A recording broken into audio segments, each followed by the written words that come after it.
because I just really enjoy all of our conversations always. So I do too. I do too. yeah, I know it's great. It's great. And I love how like our conversations end up being like so like multifaceted and functional and serving so many purposes and like other people get to benefit from them and so like that's how it should be, right? I agree. I I agree. know. I know, I know. So, okay, I thought in order to get started, right, like where to approach like your corpus of work and research. So, I thought maybe we could start. And I don't know if I've ever really heard you like heard it from the horse's mouth, but maybe we could outline a Hermetic alchemist's worldview or cosmovision of health and disease. Oh, cool. Yeah, this is really something that I love to talk about. Me too. Yeah, I bet. Yeah, that's why you would ask that question, of course. So, yeah, so my perspective is significantly different than a lot of my peers and a lot of more traditional stances from a historical perspective that you might get on this because I'm constantly doing research.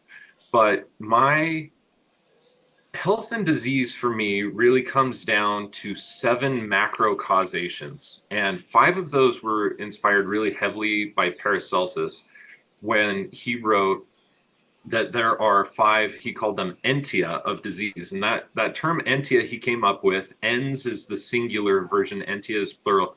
And that's also where we get our term entity from. But more specifically in English, a better translation of ens singular would mean causation, whereas entia would mean causations.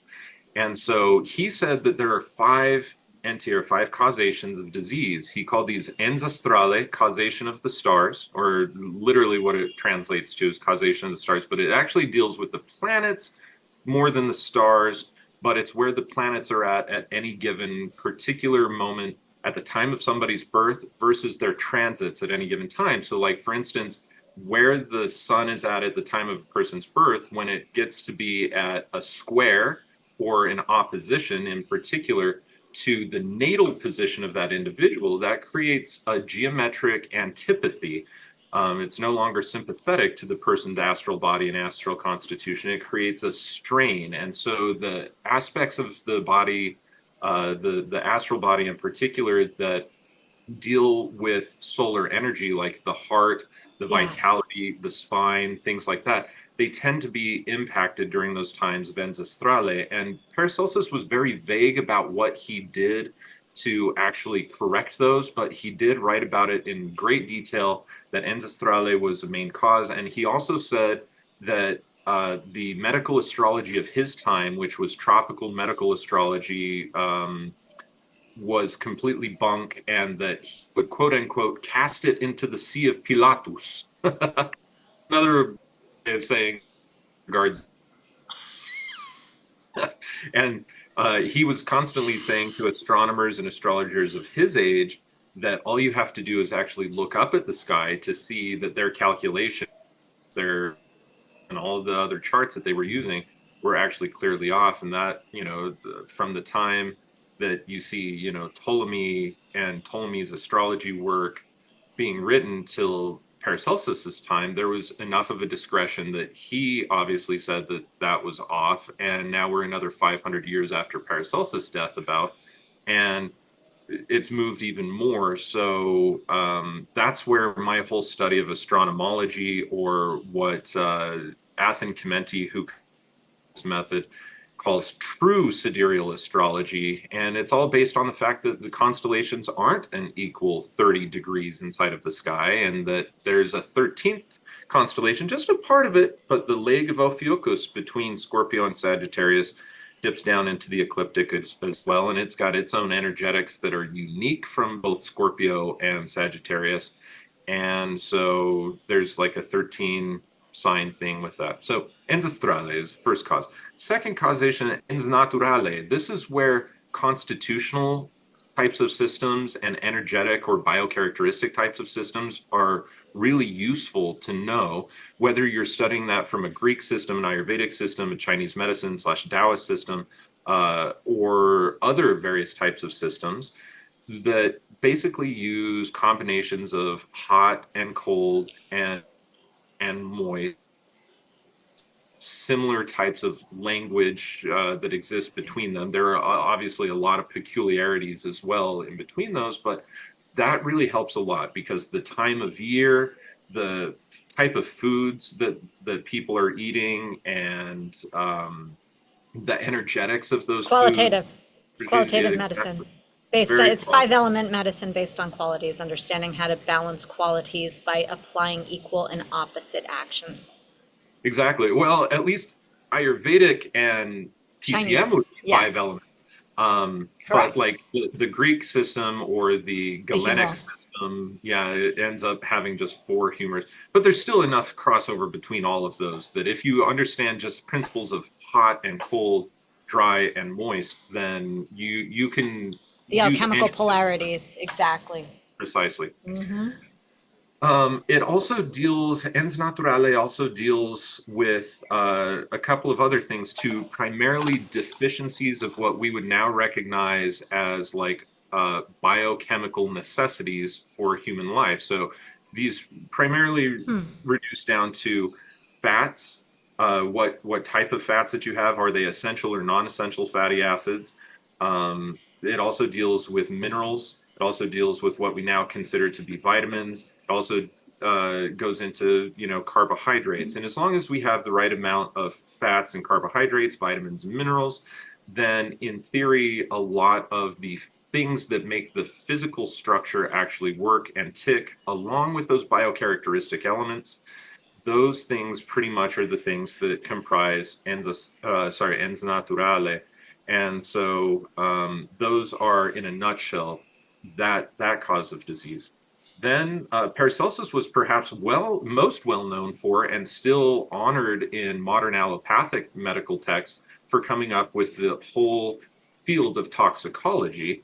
And this ties into his next causation he calls ens veneni, which literally means causation of poisons, Poison. but it's a causation of toxicity, any sort of toxins.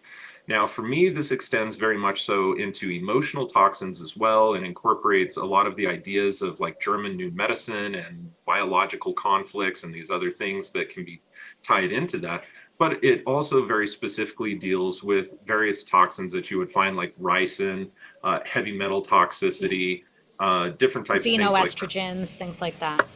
Precisely, Yep. yeah. Plastic and forever chemical toxicity, different types of environmental toxins. And during Paracelsus' day, you really only had about 86 to 100 different toxins that were really, really common, largely coming from heavy metals or, the rare radioactive uranium type of deposits and, things like that. So we didn't have the same types of toxins that he in his world is what we now have in our world. That has increased so exponentially that we have a lot more to worry about, and that's been a huge part of my research over the last 5 or 6 years, is kind of bringing that up to speed massively. Then he has what's called ens spirituale, and this is literally means spiritual causation, or the cause of disease due to spirits. And in Paracelsus' time, spirits really took on like a whole different connotation than what they take on today, because we know that anything that animates something is a force, and that's the way Paracelsus was looking at it. They didn't have Right. words for electromagnetism in the 1500s, but the way that he describes the way that spirits interact with us is very much so, when we read it through modern eyes, it's like, oh, well, that's an electromagnetic impact on our electrochemistry, on our neurons, and on our neurotransmitters, and on our hormones and other electrochemical aspects of the body. And so these days, ens spirituale for me and in my clinical work really looks like addressing hormone imbalances and neurotransmitter imbalances, as well as just general nervous and endocrine system issues and dysregulation, things like that. But that can be from stray electromagnetic exposure, or exposure to, say, magnetic fields caused from vortices, It can be caused by lots of things. And there's also the concept of various entities. The primary entities that I look at are ancestral entities, because oftentimes we find that there is sympathy with many of our ancestors in our personalities, oftentimes in our interests, in our talents, things like that. And it seems like disembodied ancestors oftentimes try to relive mistakes that they made through us until the lesson is learned and cleared through the genetic line. And so there are cases of what we would refer to as like ancestral possession or other things. But then there are also interdimensional entities. These would be things that some people would refer to kind of colloquially as aliens in certain cases, but they would also refer to the entities that are responsible for things like David Paulides' missing 411, and other different, like, for instance, in Amazonian cosmovision, we have the concept of Chuyachaki as like the guardian of the forest, right? And you see that personified in lots of different ways, even in Europe, through the Greek tradition of Pan, and through, like, there's so many similarities, even in the way that this being appears to people, that it seems to me to be more of a planetary phenomenon. All of those things that are spirits that we talk about, earth spirits, land spirits, geographical spirits that belong to any location or anything, all of those are classifications of interdimensional entities with sub-denominations like telluric entities, like Tuyachaki, for instance, or Pan.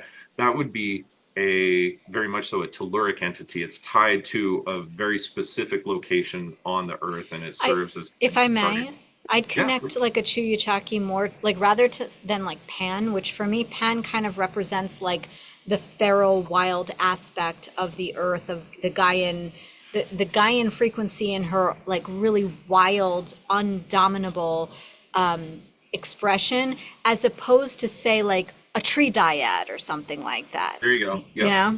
yes. So yeah, yes, we could probably have a great conversation just I on think we that could topic. teach courses on all of this, Faye, really. It's true. Let's do them on site. Yeah, yeah, there we go. So there's those, but then there's also demons as a particular subdenomination of that. And these, again, have been spoken about in lots of different traditions in lots of different ways. Oftentimes, like, you have different classifications, even of jinn, inside Totally. of Islamic alchemy. Arabic, and Hmm. yeah, Yeah. exactly. And so Yeah. we would see that there are lots of different ways of classifying what a demon is or what a demon isn't, and And having there's the cases of, whole Renaissance study of demonology. It's a field. yes, Demonology. Yeah. yes, exactly. So all of those things, electromagnetism, neurological, endocrinological, and entity-based things, all kind of fit under the ens spirituale umbrella. Then there's ens dei, which literally means causation of God.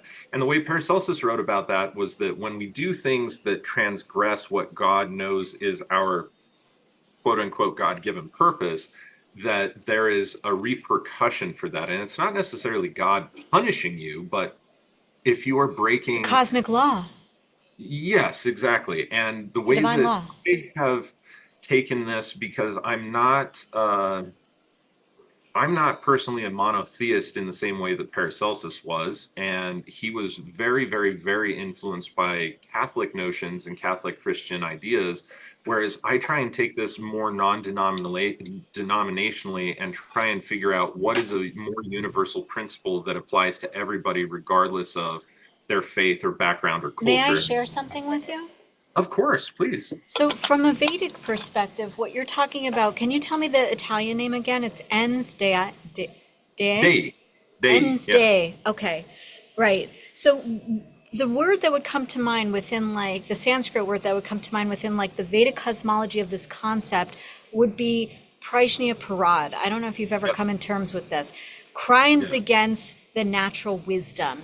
And it's very, it's like, this is Ayurveda, I almost said ayahuasca. This is Ayurveda 101. It's like, yes, there's things it's just like, when you feel the need to defecate, you defecate. When you feel the need to urinate, you urinate. When when you need to Ease, sleep, you yeah. sleep. When you need to eat, you eat. When you need to burp, when you need to sneeze, when you need, like all of these things, you don't repress this. And that's on a very, very, like, Surface level. super, you got it. Exactly. It's like all the things that we do every day that deep inside we know are not in alignment, whether it's things that we're thinking or what we're smoking or putting into our body or people that we're engaging with or whatever it is. It's every single time that we do something that intrinsically we know we are overriding that innate intelligence, and that creates patterns of distortion that are so difficult to rectify afterward. Are we in agreement Yes. about this or not? That's exactly right. Yeah. And the way that Ayurveda conceives of it is almost perfect to the way that I have,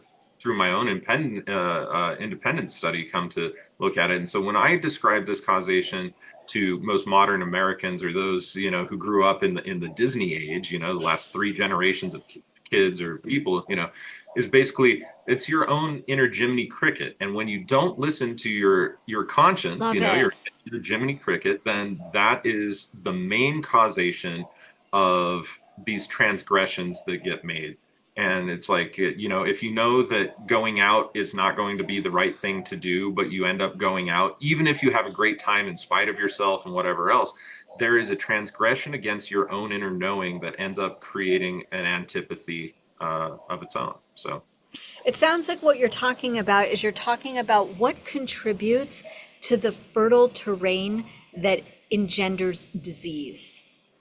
yes, Yes? exactly. Do you want to Yeah. speak any more to that? Like, in your opinion, personally, and as a clinician practicing all these years, like, what are the factors, the main, like, archetypal factors on all the levels, which you kind of outlined already just now through the system that Paracelsus put into place?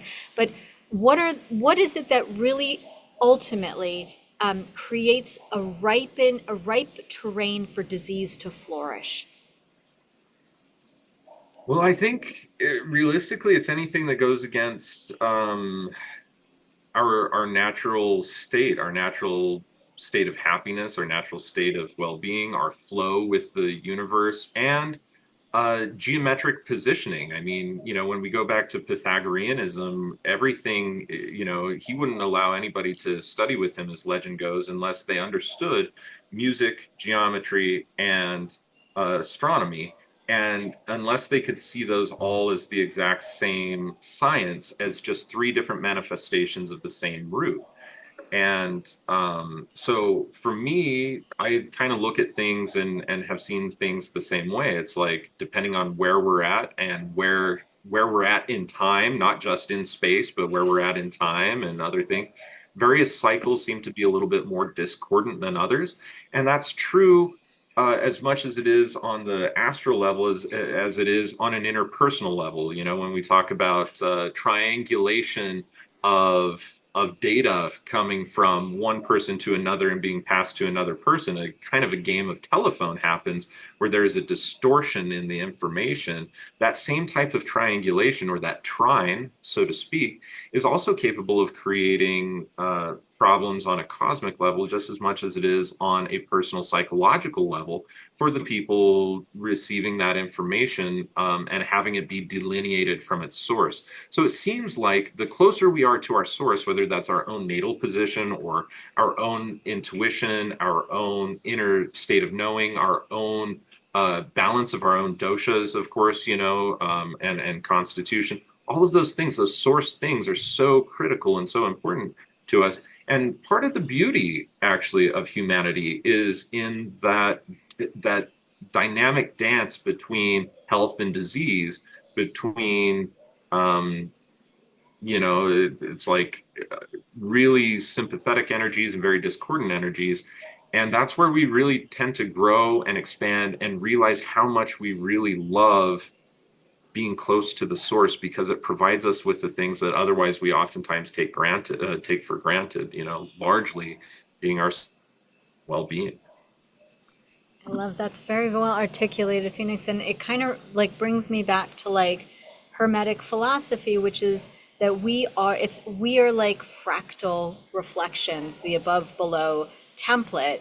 And so to feel that natural attraction to source is this kind of like unconscious magnetization or pull to being reflected to who we know we truly are in our essence. And the further we get away from that, the more possibility there is for distortion, disease, deception to arise.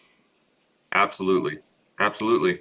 So yeah, the only other two things that I think I didn't really discuss really quickly was just ens magicae, cause of disease due to magic, and ens genesis is what I call it, cause of disease due to becoming. So this is where like our past life karma comes in. This is also where our current karma comes in. This is where Huh. our ancestral lineage and the purpose of our existence really come in. So all of these types of those seven macro causations seem to be the things that really comprise wellness for us, as far as I can tell from a clinical perspective and a completely philosophical perspective, from my own hermetic and alchemical, experience. You know what's so funny? The reason why I was smiling so much in the beginning is because my next question is, which is, you've kind of already like unpacked this to a lot of detail, but what is the influence of Paracelsus on your work? People may not know who he even is, or what his impact or contributions to understanding health and the treatment of disease are. So you just like, it's so interesting that you just right off the bat went into that because I mean, is there anything else you want to say about in terms of like how did you, Phoenix, come in contact with the work of Paracelsus, and how deeply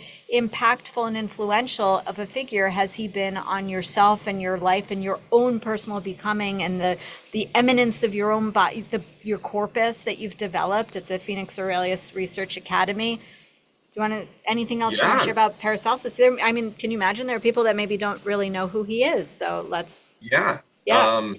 So in my opinion, Paracelsus has influenced me more than any other individual or philosopher, living or dead, um, that exists or that I've come across. And the way that I became familiar with him, Aubrey, was that when I was first learning Spagyria, there was like a footnote that like, oh, Paracelsus came up with the term Spagyria, and it means it's two ancient Greek words for spao and agiros.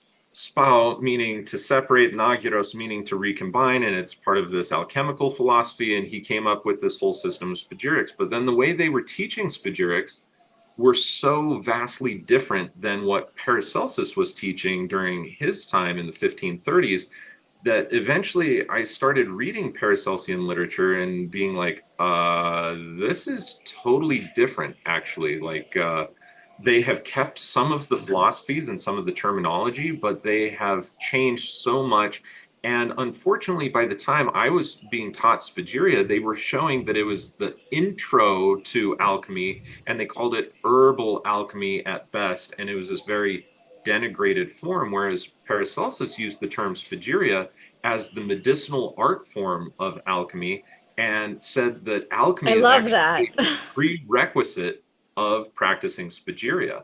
And so he came up with an entire method of conceptualizing disease and how to treat disease and how to address the multidimensional capacity of the human organism medicinally in a way that was completely unprecedented in the West. And, he gave rise to the field of iatrochemistry, which is the chemical form that even modern pharma in order to make their medicine. He invented that, and that was part of the pharmacopoeia that he created with Spagyria. He came up with the whole field of toxicology, of course, and that's kind of what he's I didn't remembered know as. that.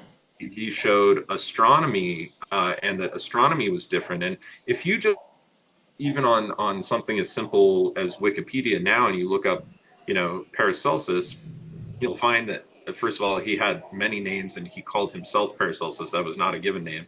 Right. um, Theophrastus Bombastus von Hohenheim, but it's like Philippus Areolus Theophrastus Bombastus von Hohenheim was like his actual name, like a whole mouthful. But yeah, if you look it up, you'll see that he revolutionized during his time, just in the years that he was writing, primarily between 1520 and 1541. when he died by somebody bashing his skull in from behind. Um, he had revolutionized the concepts of theology, of astronomy, of alchemy, of medicine in a time where people were struggling with just, basic things like a cold. Paracelsus was out there treating leprosy and syphilis and the plague, the Black Death and other things like this effortlessly and trying to teach people how to do it. So he was so brilliant. And so he had this dichotomy that everything that happens above happens below, and that everything that we are as matter is imbued with spirit, and that's its actual source. And This is it Hermetic philosophy. it is. It was the perfect blend of Hermetic philosophy for my interest, being interested in medicine and astronomy and theology and all of these other things. I really have drawn a lot of inspiration from his work in particular. And so Paracelsus means the world to me. A close second would be Pythagoras.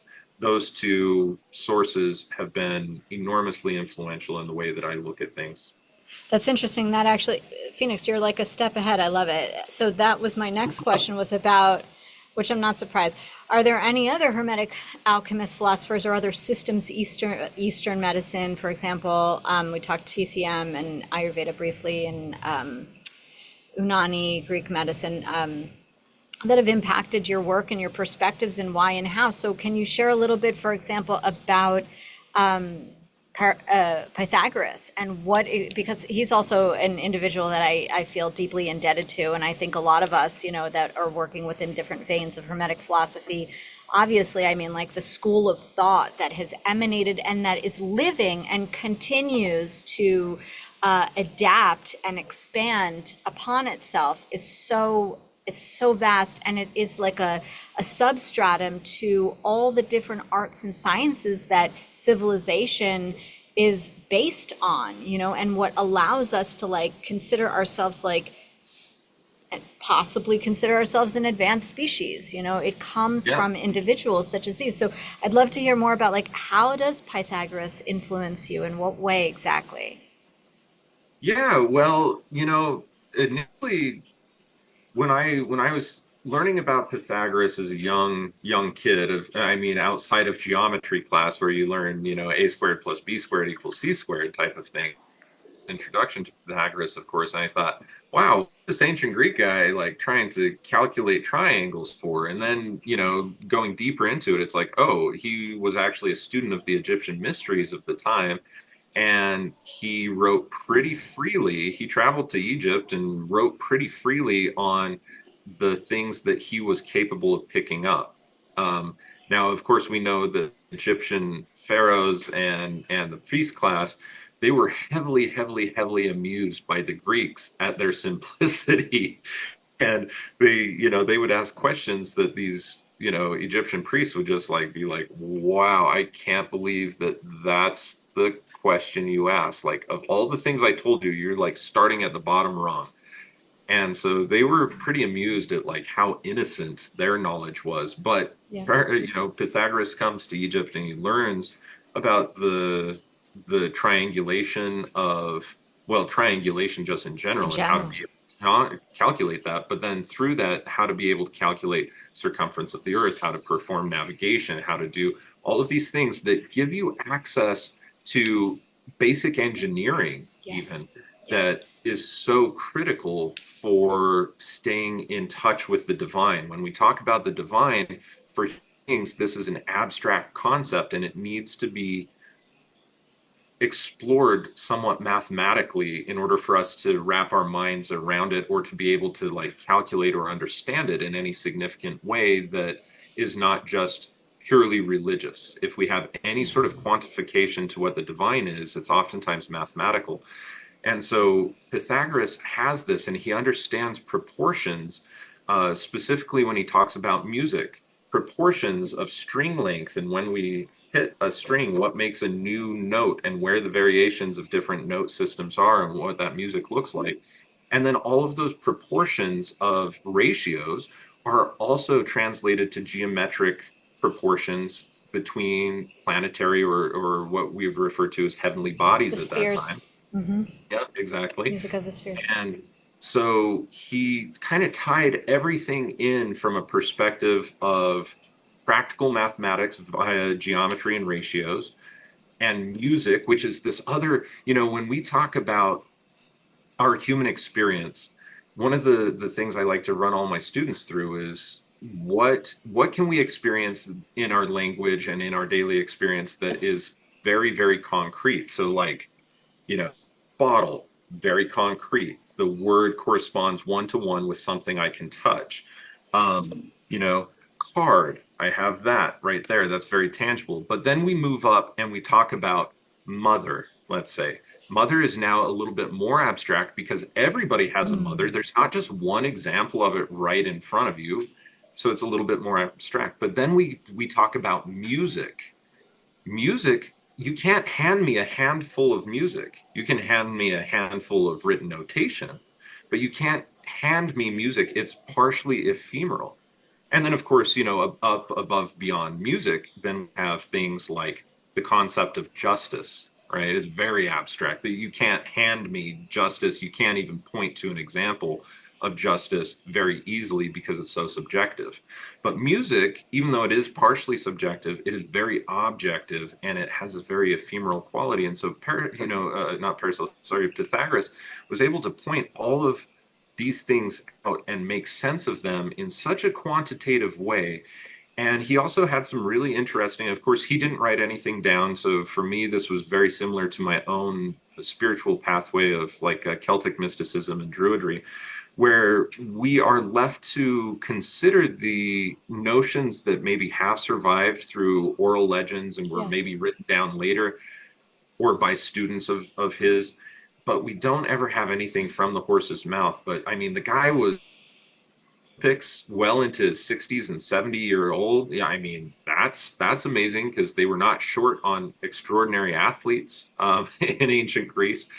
And his dietary preferences were really interesting, almost the same actually as what you see within Ayurveda. Like he advised that lawmakers and judges not actually eat red meat because it causes heat to the temperament of the individual and causes them to be more rash and more irritable and not able to make as clear of a decision. He also talked about not eating beans or lentils because they disrupt the karmic cycle of the earth. And the more that you eat those things, the more tied to the karma of the earth you become, and the less evolved as a human being you can be. And when we take a look at a lot of the most quote unquote primitive civilizations that exist, or the more simple civilizations, we oftentimes do see that they are relying primarily on some grain as well Yes. as some sort of bean or lentil to Especially go. as they evolve to be settler and pastoral cultures. Yeah. Yes, exactly. Yeah. Yeah, get out of kind of that gathering and Right. yeah, more agricultural. So yeah, he talked about all sorts of interesting things like that, and that really influenced me. And then the second part of all of that is that it ties in so much to train of thought that Paracelsus ended up receiving because we talk about the Aristotelian elements um, and Aristotelian medicine. Well, all of those things actually have their roots in Pythagorean teaching. It's just that Pythagoras wasn't writing things down. It took several generations of students Yes. to get around to Aristotle, Plato, Socrates, etc. Right. And then through the Arabic world and then back into Europe, that's where we end up seeing this whole kind of train of thought. And so it's this kind of long continuation of various ideas. And I find myself the inheritor of those ideas and somebody who will, like others before them, like Socrates and Plato themselves and Aristotle themselves, take what they had, think about it, recapitulate it in a way that kind of fits my own observation and try to rectify it to as objectively correct as I possibly can and leave that for somebody else. So yeah, and then of course, like you mentioned, Unani medicine, medicine, humoral medicine, those are all continuations of it. And I do think that Paracelsus ultimately got into talked at least with some people from India and had some idea of either Siddhi or Ayurvedic medicine, and that's where his concept of three things instead of four elements, because he rejected the whole concept of these four elements. Paracelsus did, and did not like the humoral system at all. And he said instead there are three things in balance. And if you compare sulfur, mercury, and salt, there's slight elemental differences in conceptualization, but we're talking sulfur is a one-to-one with pitta, mercury is a one-to-one with vata, and salt is a one-to-one with kapha. And so, we see these kind of perennial ideas constantly cropping up. And for me, my interest in all of these other forms of medicine has really come into like what is the most perennial that I can see from the greatest ancient traditions that still survive, and how can I utilize and recapitulate that for not only myself, but more modern and non-denominational or less culturally specific audiences. I really appreciate that, Phoenix, because I feel like what has advanced the field of medicine throughout time has been philosophical thinking and the contemplation of these kinds of lines of thought that you're just manifesting. Or, for example, for me, as a clinician and philosopher, the contemplation on the origin point of health and the origin point of disease is kind of an ongoing line that I'm continually exploring and redefining all the time in my my own personal worldview and understanding. I'm curious though, as everyone suffers from different etiologies, do you, having been in clinical practice for so long, do you observe archetypal imbalances in today's modern society as a whole? And if so, what are they? And from a hermetic perspective, how can these imbalances be addressed or corrected? Well, yes, I definitely do. And I think, I would imagine so. you know, the, that's a And so I'll just go towards one of the first ones that really comes to my mind, which I can tell is like a huge thing that since the late 1800s has been really plaguing us. And this really comes down to from the terminology that I use as a Spagyric alchemist, is a spiritual crisis of humanity. We have in the concepts of late 1800s psychology, we have some of our greatest psychologists and psychiatrists and philosophers saying, well, God is dead. And realistically, what I see being concomitant with that is an understanding of how to utilize, manipulate electricity and electromagnetism That's for interesting. other purposes. And we have taken that so far in the last 120 200 years that we are now essentially people that have religions are somewhat godless. And what I mean by that is that we're constantly comparing ourselves as cultures to other cultures across the world that we have access to other people that we can, and this is especially noticeable now that we have things like social media, Facebook, Instagram, things. We're constantly comparing ourselves to other folks. And it's this concept of electromagnetism that grants us the ability to even have these lines of communication. And so what I see is that at a certain point, electromagnetism was kind of a philosophy that was so, let's go back to the Bronze Age. You know, in the Bronze Age, everything is being created in order to harness spirit and to ground it into the earth. We apparently know that the geometry of certain megalithic structures and their placement are so divine in terms of the relationship to the Proportionate. stars at the time building. And that we're taking all these things from above us, the heavens, where spirit is said to be closer, and grounding it into the earth in order to like be as close to it as possible. And at a certain point, we stop trying to be close to it and we start trying to control it and to force it into ways that serve us rather than us serving the divine or being subject to the divine. And I don't know that there's a right way of doing things, but what I do know is that since that time, we have lost so much of our intrinsic connection to mysteries. And even like when we talk about, mystery traditions today, when we hear the mysteries, we're like, oh, cool. That would have been mind-blowing 200 years ago. It would have been mind-blowing 2,000 years ago, and such to the degree that it was privileged information for priest class type of individuals, priest and priestess class individuals. And so here we are with just unlimited access to everything we want to know. Nothing is a mystery. And when nothing is a mystery anymore, everything is just surface value. And when you find out, quote unquote, what the mystery is, you didn't have to earn it.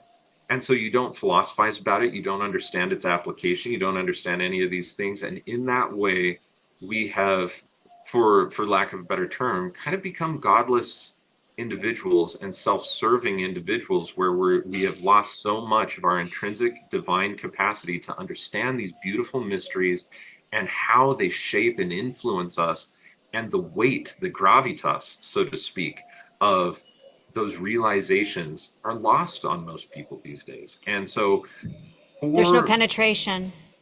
yeah, It's absolutely the not. the vertical axis of thinking has been oriented more towards a horizontal axis where people are just skimming the surface over a very vast area of subject matters, but there's no like profundization in any of these fields. And the thing about the mysteries, and it's as someone that has studied mystery traditions and More than most. teaches in these lineages, what's absolutely brilliant about the mystery traditions is that they are modulating themselves, like inherently self-modulating, so they only are revealed to an initiate that has a certain degree of qualification, not initiation. Initiation is based on qualification, that has a certain degree of qualification. What am I talking about? That has a certain kind of subtle intelligence to be able to perceive something in a receptive way beyond the rational capacity of the mind, which tends to operate from a perspective of this like grasping and dominating of an area where it needs to know something. So for what purpose? So it can kind of compartmentalize it and say that it knows about that, rather than the thing about the mystery itself is that we don't know and we never will know. And it's this ongoing process of contemplative, experiential, embodied interaction with the mysteries that is what enlivens us as Yes. humans, you know? And we've lost that. And that's what we need to bring back. That's what's going to help us to, in my opinion, regain a greater sense of well-being as a whole, you know? I wholeheartedly agree with you. And the fact that we keep utilizing electromagnetic technologies in crazy ways where we don't even understand the health ramifications or the spiritual ramifications of it is very, very clear, because electromagnetic toxicity, so to speak, Oh gosh. is probably one of the most underlying causes of almost all disease. And we see that as an en spirituale issue in my tradition, where neuroendocrine issues and soullessness and susceptibility to possession and not being who we truly are really, really, really, really core problems in our society on an individual by individual basis. And when enough individuals in the community or in the society have that problem, then that becomes the societal problem. When enough societies in a problem, it's a countrywide problem and then a worldwide problem. And at this very present time, there are very, very, very few societies throughout the world that are not infiltrated by this. And I see it as a global epidemic, if you want to refer to it as that. Let me ask you something really quick. So I hear you and I would absolutely align with that perspective, but I'm curious.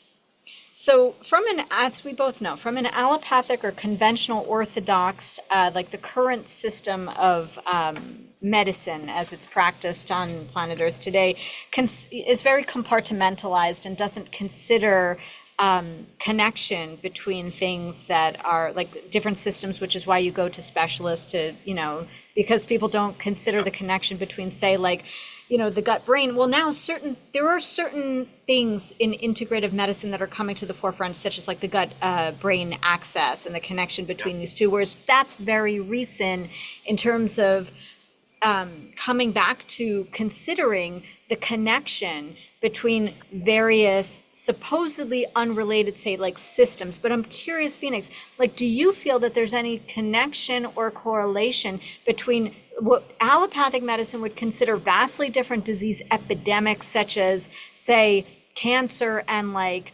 mental health? Like, do you Yes. see any correlation? What is the correlation that you see in these epidemics?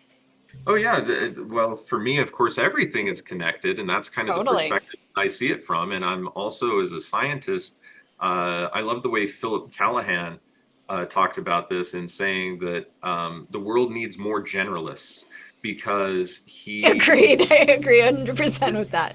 yeah, Yes. exactly. It's like we need to understand more about more things and understand not just like how Areas our of one specialization. field, Yeah. yeah, exactly, like can conceive things, but what are the ramifications throughout other fields and how does 100%. that have an impact? So, yeah, as it pertains, especially like we were talking about to kind of like disease or pathology, and psychiatric medicine, you had mentioned about like psychological disease or whatever Right. else. Um, I was recently just working on a client who has a diagnosed case of schizophrenia. And this client was telling me that she felt very much so that there was a multidimensional implant inside of her brain, and that this one evil doctor guy, which she kind of conceived as maybe being a human guy, was talking to her and all these other things. And when I went in there, to run her intrinsic data field analysis, I found that what she was saying actually was also able to be detected through intrinsic data field perception. So we did find that there was a multidimensional implant specifically in the etheric component of her brain. And when I scanned her whole brain and It's found wild. out where it could possibly be, it was in the fornix. Well, let's flop back over to what allopathic medicine and allopathic research is. They're showing that the fornix has a number of different roles, but one of the roles of the fornix is in vocal memory and the things that we remember that we have heard. So when I was looking at her fornix, all of these fibers, the glutamatergic fibers of the fornix and the GABAergic fibers of the fornix, were at odds. She had way too much glutamate being processed and no GABA. So this is all creating, is stimulating, and there's no shut off. GABA is shutting off signals and causing things to rest, whereas Yeah. we have excitatory signals through glutamate.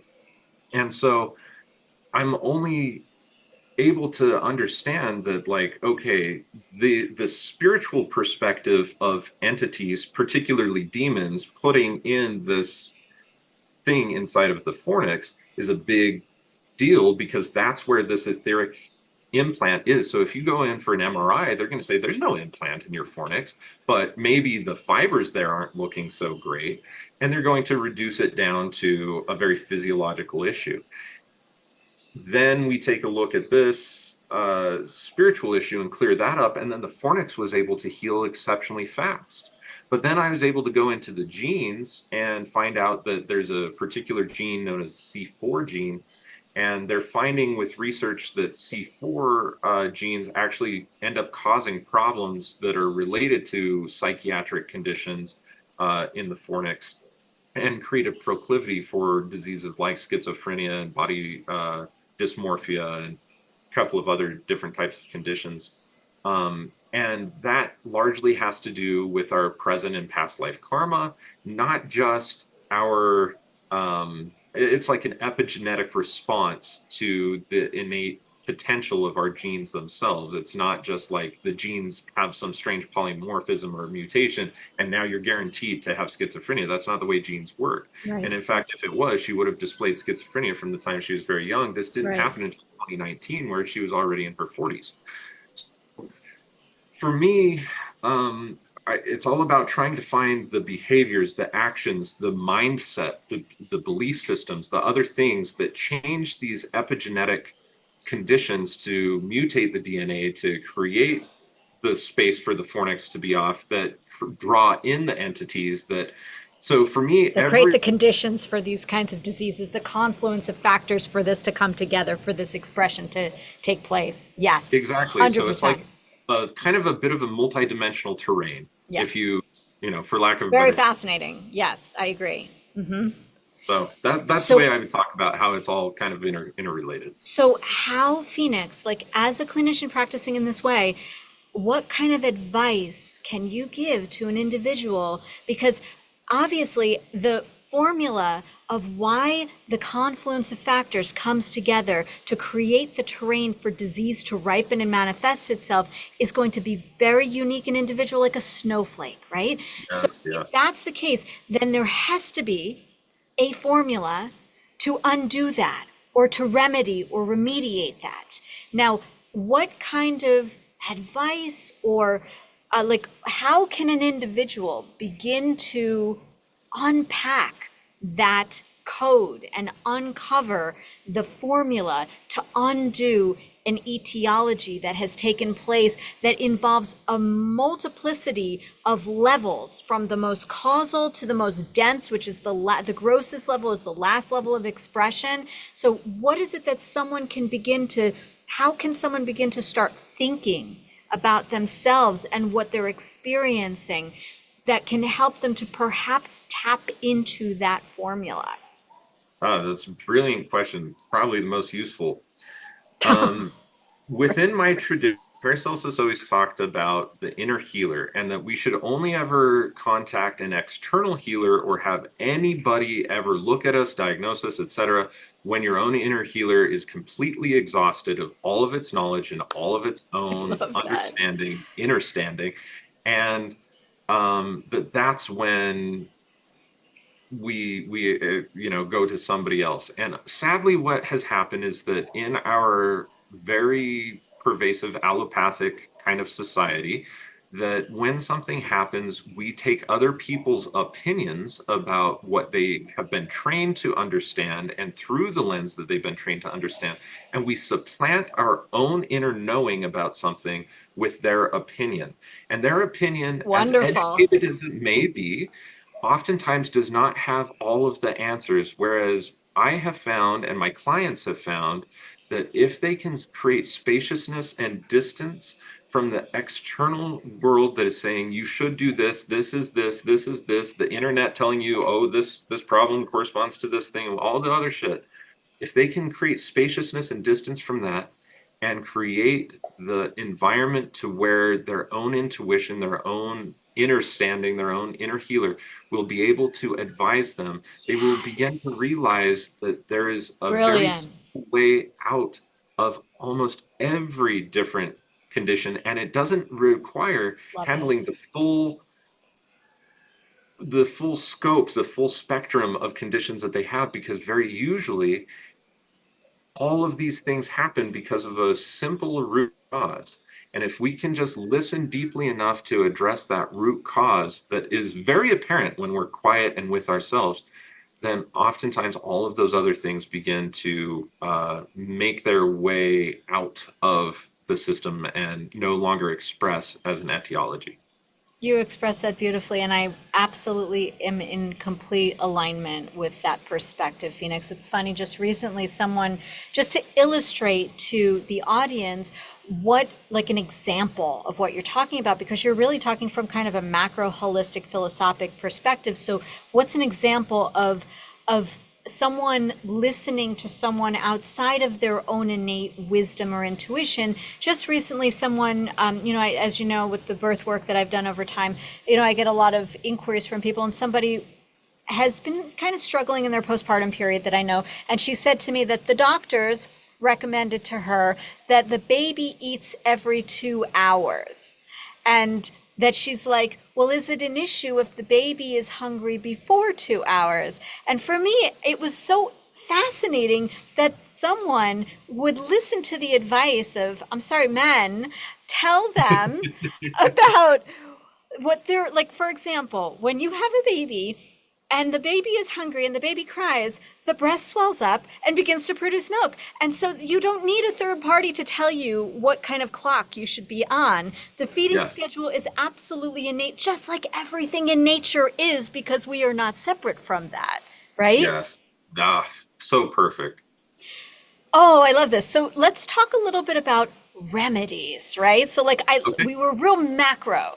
Let's Yeah. take it down like a little bit to the micro. So in terms of like, for because the argosphere does focus so much on travel and on these different kinds of fields globally. And, Phoenix, you have, like, honestly, like one of the most impressive and extensive compendiums of remedies of anyone that I know out there. And as we both have like a network of colleagues that are That's really saying formulating. something. That's really Honestly, saying something. Phoenix, I like went in there the other day and I like had to take like an hour or two. And then I like went off in all these different rabbit holes and stuff like that. And I was like, all right, I got to have a strategy Yeah. approaching the apothecary, you know? When I saw your order, I saw what the strategy was too. Of course you did. Of Good, course. good. Vata pushing the Majadatu. That was the strategy right there. Yes, So exactly. I was like, I got to deal with this head on. So and I'm going to tweak it, and I'll tell you later how I'm going to tweak the formula actually. So I'm going to combine them. I'll tell you right now. I'm going to combine them, and I was thinking to either add an isolate of CBG or CBN, depending on what is more affecting more the Vata and the Majadatu issue. Maybe you have some say about that. And then I was going to tweak it with just a little drop of, say, either black pepper or ginger essential, just a drop to Yes. potentiate the whole thing. I would too, and also to especially with ginger, to add some of that warming, nourishing quality to it, and to dispel Good. Right. dispel ama, which ama Right. processes vata too. So yes, yes, you're so spot on. What You're do you so spot think? Thank you. What do you think about the isolate, the cannabinoid isolate? Which one would you recommend, though, specifically for Majadatu? Probably CBN, Okay. uh, because that helps. It has such a Kaffic quality to it that it is going to be moistening and nourishing, heavy, which combats the light iciness, dryness of Vata style condition. So that's, yeah, I would definitely consider CBN. I love it.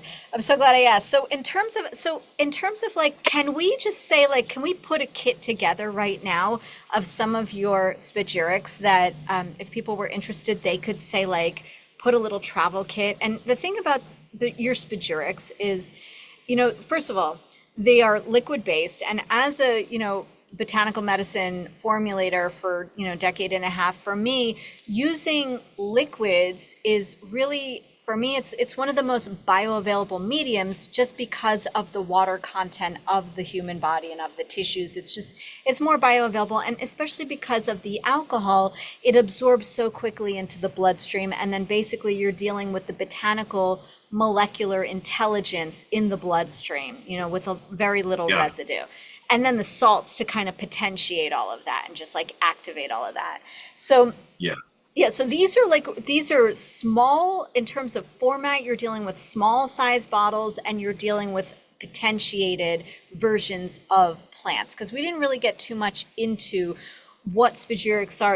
I don't know if you want to mention why would someone want to use a spagyric in their, say, like travel first aid kit as opposed to, say, I don't know, any number of other options that they could have. Do you want to mention anything about that? Like, why is that an yeah. I optimal? think that that's actually really, really important because first of all, Spagyria offers us the ability to use the least amount of biomass, which means that we don't have to take huge amounts of something. Large because we through the spagyric process are creating what's known as esters of the plant. And those esters are basically molecules, phytochemicals, molecules that are the quote unquote, oftentimes active constituents and all of the assisting constituents get bound to, in this case, a potassium ion. And so they're already 100% bioavailable, 5% at the very minimum. And so instead of like taking a raw herb where you get maybe 5 to 15% of the medicinal value out of a raw herb or an herb capsule, and if you can't taste it, then your body isn't producing, and of Right. course, this is part of Ayurveda. If you can't taste the herb when you take it, your body uses even less of it because it's Totally. not producing the right enzymes, coenzymes, etc., in order to be able to assimilate it. So with herbal tincture, like an herbalist grade medicine, you that goes up a little bit because they have concentrated the amount per dose, but then you have to take oftentimes 2 tablespoons, 3 tablespoons, 5 tablespoons, 2, 3, 4, 5 times a day in order to elicit the desired effect. With a spagyric tincture, you have the opportunity to take literally like between 3 drops. Some things go all the way up to like 20, 25 drops, depending on the herb or the, but it's a very, 20 drops is 1 milliliter. So, and a tablespoon is like 15 milliliter or 5 milliliters or something like that. So, right. So I think a teaspoon is 5 milliliters and a tablespoon is 15 milliliters. So we're talking about exponential increase in the potency with the spagyric tincture because it is so potent. And like you mentioned, because of the very high alcohol content, the same thing that makes your eyes water when you take it is also the same delivery Yeah. mechanism that puts it straight into the bloodstream and allows it to circulate and get to where it's going. Now, the benefit realistically from a travel perspective of a spagyric tincture is that you will never find a spagyric tincture that I have on my website that is offered even in 2 ounce sizes, which means that you can travel with them pretty ubiquitously throughout the entire world, and you can have like a 45-day, supply of medicine in a 15 mil bottle, a Correct. half ounce. Good So point. you can keep them in TSA your flight size friendly. Yes. Yes. very, very, and it makes it very, very convenient too with the delivery in the packaging that we have over here at the Phoenix Aurelius Research Academy. We put spray tops on these things that have a very delivered. Now you can get dropper tops if you want them, but these spray tops prevent all evaporation, even under high temperatures, because they're closed with a gasket that unless you're pressing to spray, it's closed. So you're not going to get any evaporation. You're not going to get spillage. You're not going to have problems like this that accompany the product. It also micronizes the medicine to the oral surfaces when you put them in, and that even enhances the receptivity of the remedy and of the medicine, helps to ensure that it gets into the bloodstream even faster. But they're very, very easy and convenient to take. There's no like, oh, let me take this out and oh, how many have, no, like you push it down, it's tactile. One spray is one dose. And if you're feeling like you need, more doses, like let's say that you're still a little ill from some sort of, quote unquote illness or whatever coming on, a couple of sprays maybe of elderberry would do you great. You don't need to like, oh, I need this many drops and I need this and this and this. And it just becomes very, very simple and easy to take. And they're very easy to carry with you. I carry them with me on horseback. I carry them with me on my bicycle. I carry them with me in my overnight bag. I mean, everywhere I go, I have basically an entire apothecary with me. And the amount of space that it takes up for me to carry that whole apothecary is basically like a pack size, and I have 20 or 30 medicines with me at that point. So let's come up with say like 10 right now that would address like some of the common uh, things that people run into when they're traveling, such as disruption of circadian rhythms or immunological issues or EMF, reduction or exposure to environmental pathogens like radiation and jet fumes or just pathogens in general, being around a lot of humans that are not always of optimal health. So I'm curious, like, let's come up with like top 10 remedies that people could absolutely be taking in any ecosystem, any season, and that would really help to support specifically adaptation to like new environments. So someone could get on the ground and have a toolkit that they need to like to go and like feel optimal and supported. Perfect. Yeah. Okay. This is a great one. The first remedy would probably be either fresh ginger spagyric tincture or freeze dried spagyric tincture. And this is primarily going to be for a wide number of reasons. Of course, ginger can help with so many things, but it helps to get the blood moving. And a big problem that we have, this is kind of borrowing from TCM terminology, but a big we have any that we are stagnant for any amount of time is called blood stasis. And blood stasis can happen in heart, can happen in liver, it can happen in other areas of the body too. Liver and heart are definitely some of the main places, but ginger helps to circulate the blood. And this is really, really, really important for enhanced vitality, especially as we're sedentary for any amount of time, whether 2 or 3 hours sitting in an airport and then getting on a plane and being sedentary there for another 2, 3, 4, 5, 12 hours, however long your flight is. Um, but it also has the added benefit of helping to draw out, eliminate ama or digestive toxins, and it helps to remove flatulence, which oftentimes accompanies airport food and dining out while traveling and all of these other things. And so ginger, I find, is really, really important. And if you don't like ginger, or you find that you are really cold in temperament or constitution, then you could substitute that for alpine galangal. Uh, Galangal itself is great, but alpha-galangal in particular is really great for that same thing. So that would be my very first remedy, is either fresh tincture or freeze-dried ginger spagyric tincture. Freeze-dried ginger does have more of a hot quality to it, but as opposed to just warming. But even pitta body type does very well with ginger. It doesn't seem to aggravate pitta to any significant degree. So that would be the thing. Second thing is blood orange spagyric tincture. Now this I made, I don't know if you've ever bitten into an orange or a citrus fruit after peeling it and it's like kind of dehydrated and shriveled, not really that juicy anymore, like they harvested it too early or something like that. Well, I happened to find an entire bunch of blood oranges like this that were ideal for making this medicine, because the external peel of citrus fruit is used just in Chinese and Taoist medicine. It's used in all forms of medicine, but it's especially used in Chinese medicine to move qi and to help to move the dynamic energy. Now, within my system, we refer to qi really as spirit, and spirit is, if I had to point to where spirit is in the body, it's in the breath, but primarily it's in the electromagnetic, specifically the piezoelectric charge of the fascia.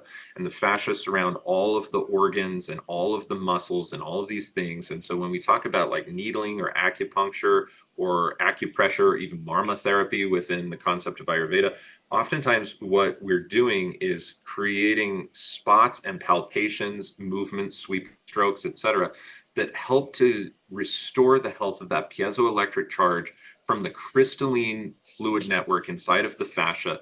That enhances the vitality and enhances the flow to all of the organ systems, specifically the ones that those meridian points or marma points correspond to. But blood orange helps to move all of it equally. Let me ask you something. Can you give me a couple of examples of when blood orange would be ideal to take when you're traveling? Yes, if you feel slightly nauseous, if you feel underoxygenated, if you feel like your stomach is just kind of stagnant, like you've eaten, but it's not digesting very quickly.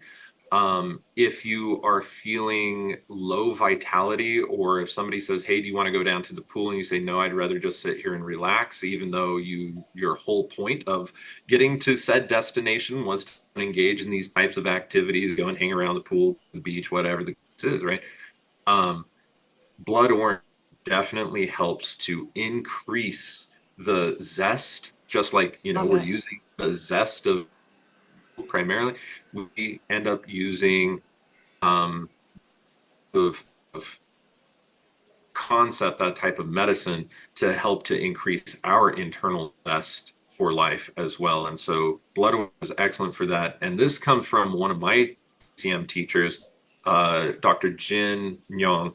She always would get off the plane to come and study with me, and that would be the first remedy she would do and say, "Sensei," she always calls me Sensei. It's very cute. She says, "Sensei, do you have any blood orange spagyric tincture?" And within seconds, she would take it. Sometimes it's accompanied by burps. In Ayurveda, um, oftentimes there's a thing that can happen in digestive wellness where we get kind of burpy or gassy, especially in the upper digestive system, where that slows down a lot of our vitality and where we just don't feel good, feel blah. And this helps to dispel that upper digestive type of vata condition. So, Great, okay, so let's move great. on. For people circadian rhythm problems, I like to suggest things that oftentimes have a tonifying effect on serotonin receptors and or serotonin in general, because even though it's not going to have a direct relationship straight away with our melatonin, for instance, which is very tied into circadian rhythms, it does have a side effect of balancing our melatonin as we get more balanced with our serotonin level. So St. John's wort would be one of the ones that I suggest more broadly, especially in a spagyric tincture form, because the amount of uh, hypericin that you're have is very, very, very small, but it's going to be very potent in its esterified form. And so you don't need large amounts of it that would otherwise have contraindications for most people. The only people that I would say really need to stay away from it are those who are taking SSRIs, SNRIs as antidepressant medications, or those who are on a chemical form of birth control, namely female chemical forms of birth control will interact with it. And I don't suggest doing that. And also, if you're pregnant, it may not be the best one for you either. So those are really the only contraindications for that particular one. But corresponding to the sun in particular, this would be a remedy that you would take during a daytime Yeah. time frame, not taking it during the evening. It's not going to help you sleep. This is actually rather going to help to regulate your waking hours so that when the Good point. time comes for you to go to sleep and sun goes down, it should help to regulate. And if you combine this with the use of proper blue blocker eyeglasses or other Sun light, gazing, yes, sun, earthing when you get to a new destination. Yes. Yeah. exactly. When you Then use these, you're layering support to balance the circadian rhythms. Yes. precisely. Hmm. And I can't sell these things legally, but we do have some other formulations that are even better for that, that can tonify our serotonin receptors, can provide support to dopamine, can provide support to epinephrine, norepinephrine, histamine as our main five neurotransmitters, and dopamine as our main five monoamine neurotransmitters. And all of those things definitely have a play on other amine neurotransmitters or amino acid neurotransmitters like melatonin and other things like that that help to bring about a good balance. I do have a formula called Protemia, but you would have to write into me I very have that. specific and ask for that. Yeah. Yes, you have that. And Yep. I use it when I'm in Egypt, usually. Yeah. I probably would too. Yeah. Be like, wow, there's a lot of stress here. Uh-oh. Um, I yeah. love that one. That's a very gorgeous, very nuanced and multi-layered formulation, very intelligent formulation. I really appreciate that one. Yes. Yeah, I appreciate it too. That one kept me alive. I'm kicking on this earth exclusively because of that formulation. Otherwise, I would have kicked the bucket in 2017. So yeah, there's that one. Now, for others, like for sleep help, let's talk about that because a lot of people have Yes. Hmm. problems sleeping either when they arrive at their location because of all the Right. stimulation, time differences, Right. and maybe not even just circadian rhythm issues, but just like the excitement, the energy, the I want to go do things, all these other things. Being able to have something that can calm your ass right down, but in a safe way and not act necessarily as a hard sedative is something that I think would be really important. And the same remedy would be very good as an anxiolytic as well to help to Right. drive down anxiety while traveling, while driving, while having other people drive you. Oh my God, the cab drivers in the Amazon that took me all the way through the Andes Mountains to get to Chachapoyas. I mean, I could have used, That's a rough well, road, Fee, it is, yeah. under any circumstances. Yeah, we hear about the Rocky Road to Dublin. Nobody sings about the Rocky Road to Cha-Cha. But yeah, so with that being said, this one would be our freeze-dried ghost pipe. Ghost Oh, pipe or interesting. Monotropa uniflora is a really awesome remedy. It's only really abundantly growing in about 13 states of the entire nation. Not in some states, it's completely legally prohibited from harvesting it. Harvesting it. Yeah, I'm in a great Where's it state. endemic to? Well, I Is couldn't it North answer that America? because I know that it did exist in like 30 or more different states in the United States at one point. Hmm. So to point to where it's actually at, I don't know, but I do know that it's abundantly available throughout the Appalachian range. And ours came from Virginia and from West Virginia. Nori And sent so, some gorgeous photos of ghost pipe. It was yeah, oh just yeah, like, it was just yeah. like glowing, And it was literally. growing around old growth oak trees on our property in West Virginia. It was It was like it, emanating. It was like emanating light. It was yeah. really beautiful. Yeah. Oh, it was crazy. I It's mean, so and nice. most people who go out looking for it will never actually find it. They'll think that it's like this fabled type of thing that, some people can find and some people can't. But it's one of those herbs that deeply wants respect, and it is so unique that it doesn't show itself to just anybody. Love it. It really, like, you have to It's be elusive. present. It's very elusive for most people. But yeah, I love the freeze dried ghost pipe. So we have it flash frozen within an hour of harvest and then shipped to our facility here in Utah on dry ice. And then we immediately put it from that environment into the freeze dryer, freeze dry it ourselves, and then begin the Great. extraction process from there.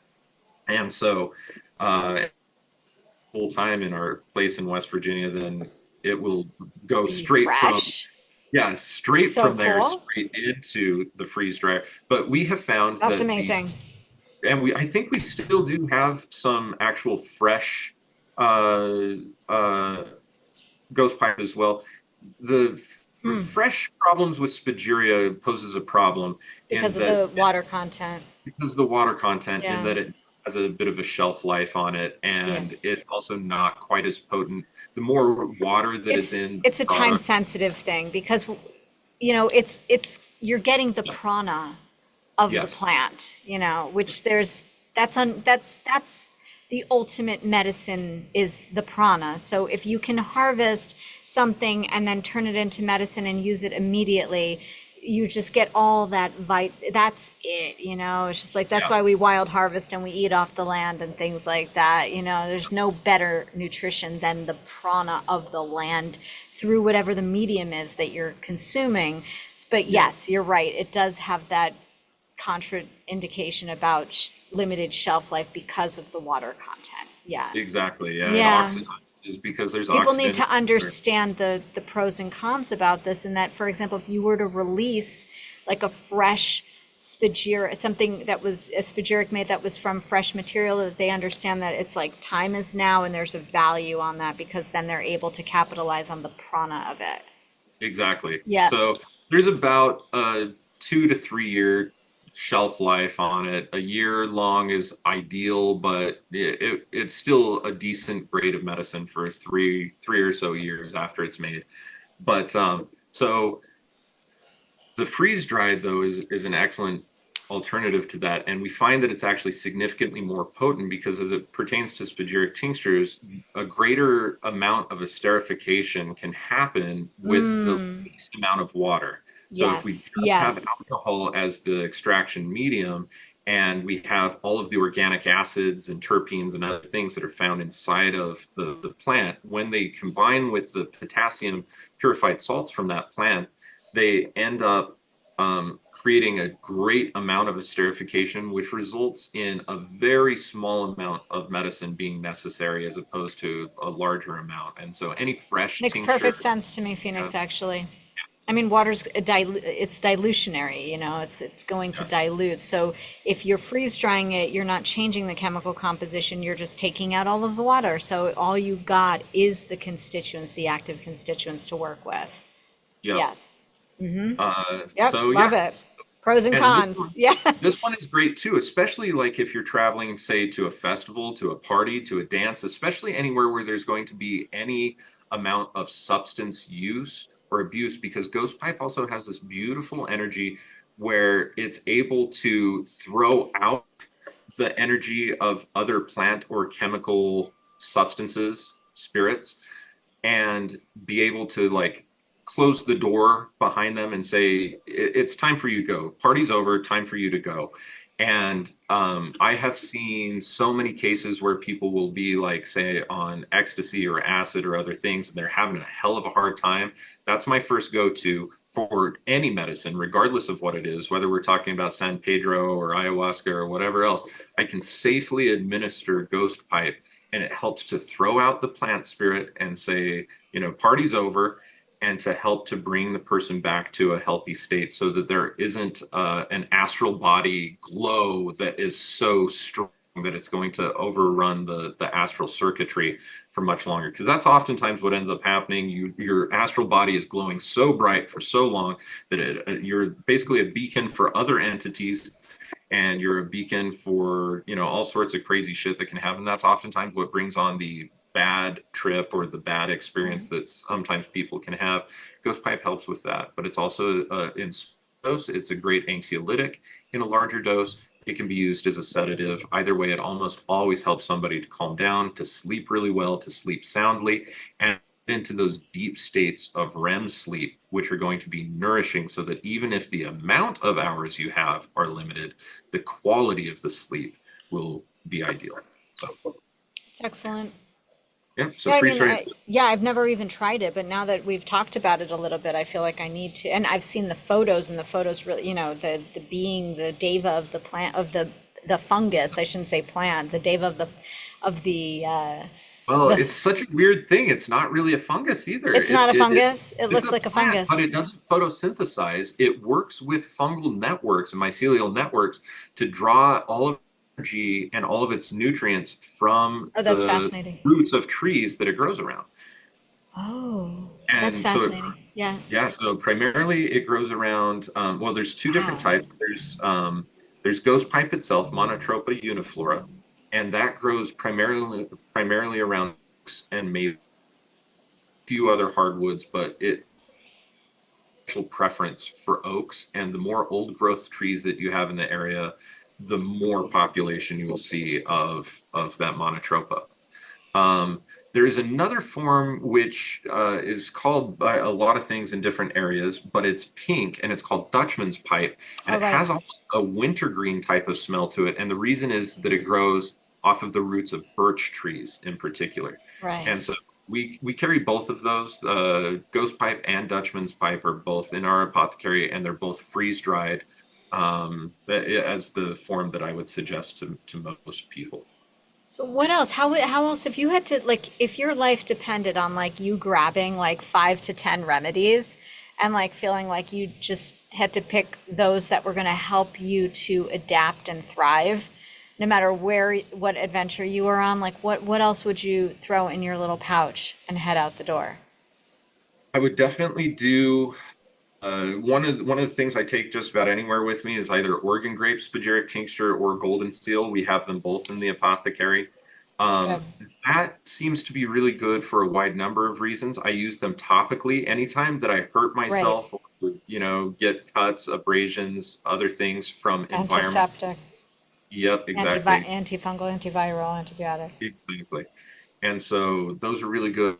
So oftentimes when you're like riding on planes and things like that, the capacity for Streptococcus pneumoniae or other strep infection like strep throat is somewhat high. And that is a natural, great herbal antibiotic remedy that I have used multiple times instead of amoxicillin or other antibiotic drugs in order to completely eliminate the infection. You do have to be a little bit more aggressive, of course. It's not just like you're taking that 3 times a day. You're probably going to be using 1 or 2 sprays about every hour or two. Yep. Uh, but you only, for me and for most It's of my short clients, term.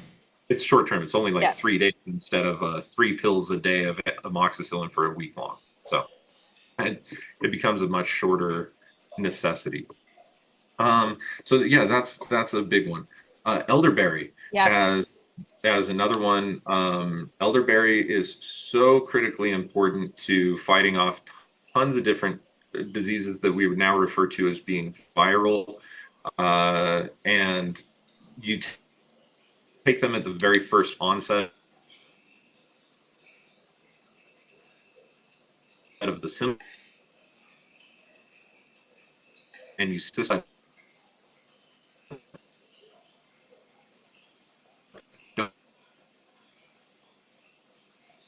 taking of getting sick a couple of days as well. So It's like I take it always 72 hours at the very first sign of any sort of, viral like, cold like, flu like symptoms. And I rarely travel anywhere without elderberry. I almost always bring something for pain. Good. What I bring for pain really depends on what pain I foresee myself being subject that area. But we have here, of course, as you know, like we're limited from making a lot of pain-based things, like they're just not legal to sell. But we do have a wide variety of different cannabis spagyric tinctures that those can also be used for sleep enhancement or for stress and anxiolytics and things like that. We have multiple different strains of hemp flower that all have less than 0.03% THC in them. So and we source these from an organic grower that's an organic indoor grow from a company called Cushy Dreams. Is where we get our flower from, and they are extraordinary. They have great terpene content, so the natural Nice. activation of the cannabinoids is already built into it. We're not having to add extra terpenes. You're not going to have to add or take extra terpenes in order to potentiate the cannabinoids. And so we like those, and we have different strains depending on what people are looking for. So some of them are for energy, like hustle and energy strains. We have some of them that are for anxiety, like peace strains. We have some of them that help sleep, like dream strains. We have another one called relax.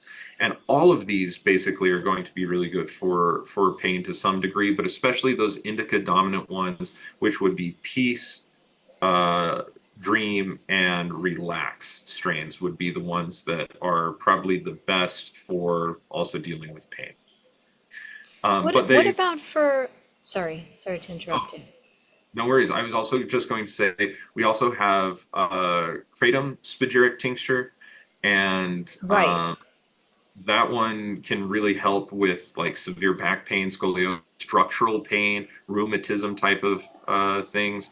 And we also have white willow bark for that as well, which that is a more like blood thinner type of thing. So if you're more susceptible to headaches or other Yes. things like that, then that one would definitely be good.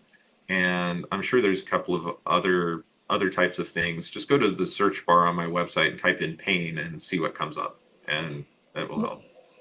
What, that's great, Phoenix. I know you have so many different like options for pain because there's so many different kinds of pain on so many Yeah. different kinds of level. And I'm just curious in terms of say like environmental toxins. So like EMS, like for example, people who are like flying for like long haul flights consistently, like what kinds of spagyrics would be indicated to, to counterbalance the effect of say like all the jet fumes and the radiation and the EMF and all of, all of that kind of stuff. What do you recommend for that? This is one that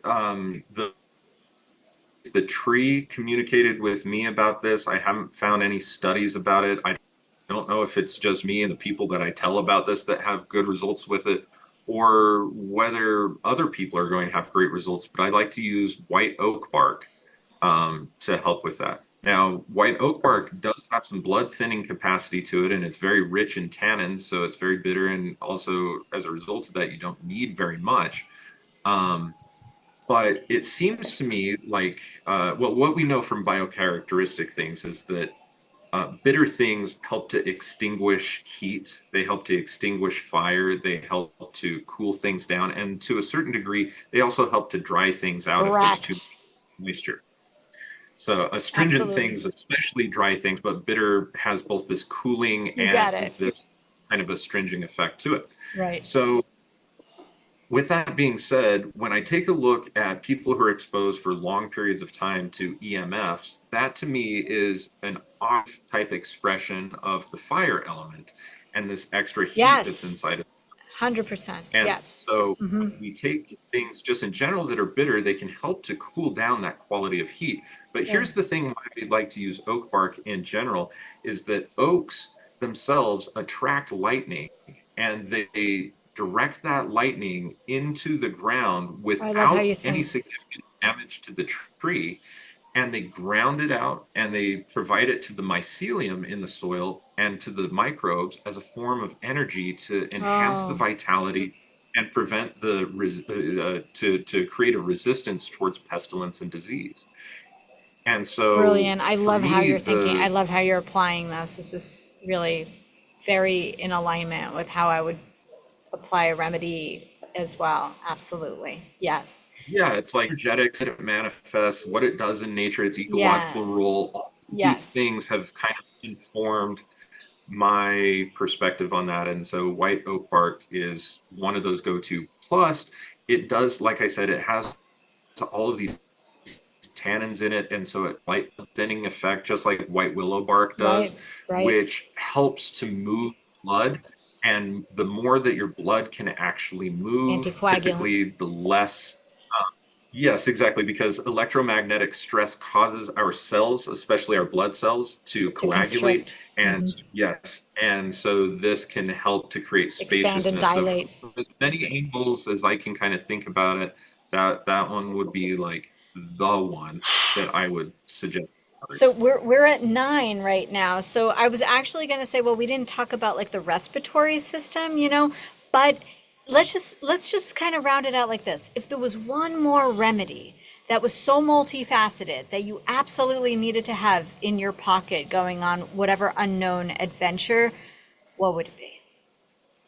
Yeah, yeah, it would be actually for the respiratory system and or for the kidneys. So with that being said, something that can address both of those would be cordyceps. Nice. Cordyceps Oh, militaris, yeah. cordyceps sinensis. We do have cordyceps militaris from Peru that are all of the cordyceps that I have in my apothecary are all 100% parasitized caterpillar species. And so we're not using anything that's grown on brown rice or other media for the rooms. So they have the highest level of cordycepin, and they also have much higher um, bioavailability and bioactivity based on other things that you will find inside of the medium of the caterpillar that is not Right. used, That's say, like brown symbiotic, rice. or I don't know if it's symbiotic exactly, but that relationship. Exactly. Yeah, exactly. Yeah. And so, yeah, is it symbiotic to be parasitized by a fungus? I don't know, but it is, there is some relief. And I mean, we for can that, ask it doesn't. ourselves that question, can we not? Because most of us are dealing with, you know, on some Yeah, level with other, exactly. yes, with parasitic Fungal fungi. infection, Yes, exactly. parasitic, yeah, etc. So it's not suitable necessarily for vegans if you're very strict Right. about that, How you which interpret is that. the only one that I have talked about so far that would not be suitable for a vegan population. But it is the one that I feel is probably the most important. And in Chinese medicine, they talk about the relationship between the kidneys and the lungs in a really cool way. So cordyceps, we know, increases oxygenation, but the way that they explain it in Chinese medicine is that it tonifies kidney yang. So, and it actually helps to create a bit of a balance between kidney yin and kidney yang, which is where all of our energy, like qi and everything, gets transformed in kidneys. So it's very important for kidney health within the concept of Chinese medicine and their philosophy. But they say that kidney yang helps to grasp oxygen and enhance lung yang. Lung yang is like Mm, basically function of the lung, not so much the structure, but the function of it. And the function of it is to absorb oxygen and to expel carbon. And so that exactly. entire process gets helped very, very much so by any species of cordyceps that contains cordycepin like this. And we do also have cordyceps subulifera, but I would not use that one for this. I would only use cordyceps militaris or cordyceps sinensis for this purpose. And if you wanted a more vegan option, then something that does something similar but has a different dynamics would be Tibetan rhodiola. Tibetan rhodiola helps with oxygenation as well, especially with altitude Plus, it's sickness. it's so adaptogenic. I mean, both of them are really adaptogenic. So, yeah, Very I'm much. glad that we actually mentioned that because adaptogens with travel is really important as well. Exactly. So yeah, that'd be good. And as a possible 11th, taking something like a Canthopanax, which is not a ginseng variety, but it grows in Siberia and it acts like that. And you can use either the the aerial parts like the leaves, or you can use the Hmm. stems. We offer both of them as separate grades of medicine, so you can try those. Jagulan or gynostemma is, I think, what we Yeah. have it as in our thing. That one would be a good one, and or American ginseng. Uh, There you Either of those, go. There you go. Panax, American ginseng, or Jagulan, gynostemma. Those would be great for energy and general adaptogens that are going to work. And all of those are very neutral in their energetics. They're not going to make you too cold. They're not going to make you too warm. They're not going to make you too dry or otherwise. They all have very, very balanced types of biocharacteristics so that regardless of where you're traveling, they work. The only contingency to that is that American ginseng is slightly cooling, but Yeah. not to most Westerners at all.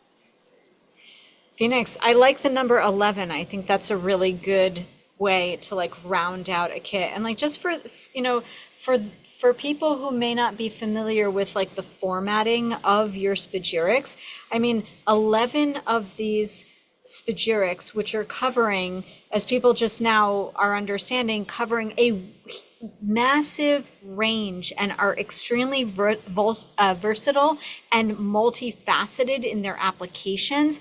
This like amount of this medicinal arsenal is basically going to fit into something that would, I don't know, it would be smaller, like it would be the, like you could put it in a pouch the size of your iPhone essentially, correct? Uh, What do you think with the milliliter sprays?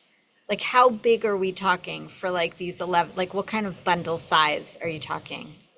Just to give people an example of like format and how extremely easy it is to travel with some with this dynamic kind of botanical arsenal. Aw, hey, lost there we go. We're you. back. I'm glad that that happened right at the end. But anyway, just size wise, like what are we talking here for these 11 remedies? So people can get an idea Yes. visually. Yeah. So if I were to bundle them all up Yeah. and like tie them with a rubber band, 11 of them would take up approximately the amount of space and about maybe that tall, quarters tall to 2 inches tall, and maybe like 2 inches, three, well, probably closer to like 3 inches in circumference. So So it doesn't take up very a whole lot travel of friend. space, Yes, and they're very all travel friendly. very travel friendly. Yeah. So, Fee, just before we close out, because like this has been extremely elucidating and edifying conversation as always is with you. I thought that maybe I would just ask you a couple of things in terms of like what are you reading these days? What are you learning about? What are you studying? What are you into? What are you personally into? What are you listening to? Do you want to share a little Cool. Yeah. bit? Yeah. Sure. Yeah. What are you vibing So on these days? aside from my general deep dive into all things Neolithically and Bronze Age Irish, which I'm constantly diving into, um, I am